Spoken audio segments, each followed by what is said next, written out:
Bismillahirrahmanirrahim. Assalamualaikum warahmatullahi wabarakatuh. Alhamdulillah bisultanil azim. Wassalatu wassalamu ala abdihil qadim Sayyidina Muhammad ibn Abdullah ibn Hasim Al-hadi ila siratikal mustaqim An-nabi bil alil qadil azimil jah bil mu'minina ra'ufur rahim. Asyhadu an la ilaha illallah wa asyhadu anna Muhammadan abduhu wa rasuluhu alladzi la nabiyya ba'dah.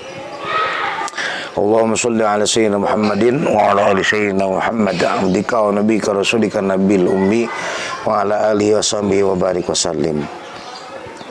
Sahabat Hisnu yang diberkahi dan dirahmati Allah Subhanahu wa taala, kita berjumpa kembali di dalam kajian Kultum Ramadan 1445 Hijrah.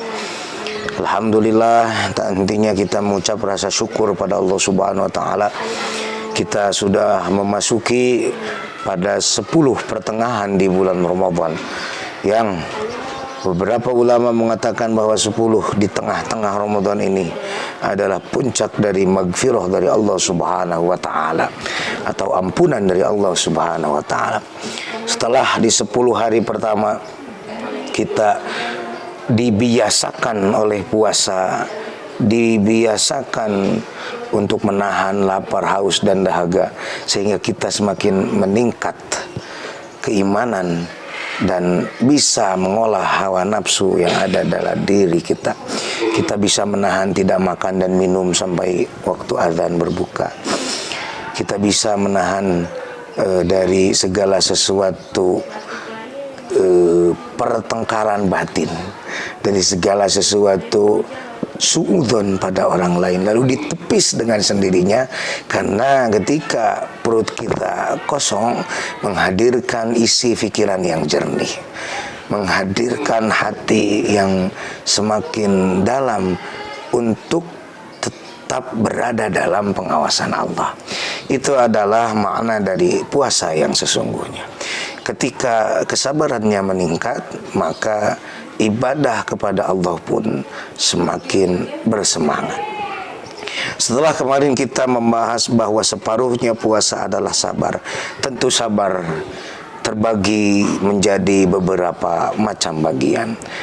Para ulama mengatakan as-sabru 'indal musibah, as-sabru 'ala ta'ah, dan as-sabru 'indal ma'siyat. Sahabat Hisnu yang dirahmati Allah, sabar perlu dihadirkan ketika kita mendapatkan musibah. Seperti yang dibahas sebelumnya, musibah ketika itu menimpa orang lain, sangat mudah kita mengatakan kembalilah kepada Allah dan akan digantikan oleh Allah dengan yang lebih baik. Nah, ketika musibah itu datang kepada kita, maka kita harus bersabar dalam menghadapi musibah tersebut. Karena kalau Gus Dur mengatakan tidak ada masalah yang tidak bisa diselesaikan. Kalaupun tidak sekarang diselesaikan, maka akan ada penyelesaiannya nanti di akhirat kita. Wala taziru waziratan wizra ukhra. Lalu yang kedua, ada sabar dalam taat. Tidak ada ketaatan yang tidak dibiasakan karena dipaksakan. Kadang kita ketika sahur, ketika membuka dari berbagai macam kemalasan kita, terlepas dari berbagai macam kekesalan kita gitu. Memulainya sangat sulit, tapi karena dipaksakan, karena dibiasakan, maka muncullah taat itu dengan keikhlasan. Sabar dalam taat sangat penting kita praktikkan dalam kegiatan beribadah kita kepada Allah. Lalu yang ketiga adalah sabar inda maksiat.